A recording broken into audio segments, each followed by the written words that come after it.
ડીસા શહેરમાં સ્વામિનારાયણ સંસ્થા દ્વારા રામચરિત માનસ આધારિત પારિવારિક મૂલ્યો વિષય પર સનાતન હિન્દુ ધર્મને ઉજાગર કરતું પારાયણ પર્વનું આયોજન કરવામાં આવ્યું છે.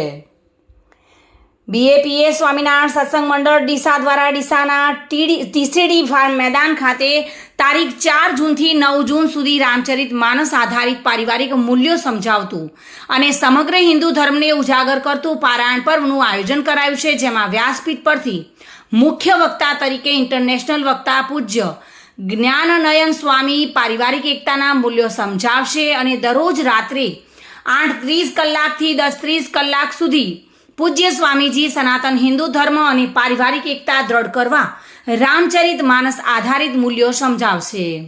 આ પર્વના અંતિમ દિને અભિવાદન વક્તા તરીકે બીએપીએસ સત્સંગ પ્રવૃત્તિ મધ્યસ્થ કાર્યાલય અમદાવાદના પૂજ્ય યજ્ઞપ્રિય સ્વામી પણ પોતાના શ્રી મુખેથી ધાર્મિક વાણીનો લાભ આપશે. સમગ્ર પર્વમાં પરિવાર અને મિત્ર મંડળ સાથે બહોળા પ્રમાણમાં પધારીને આ પારાયણ પર્વનો લાભ લેવા સાધુ ઉત્તમ પ્રિયદાસજી તથા સાધુ નિત્ય સેવાદાસજીએ સમગ્ર ડીસાવાસીઓને અનુરોધ કર્યો છે. ચિરાગ શ્રીમાળી સાથે bureau report, today Gujarati news.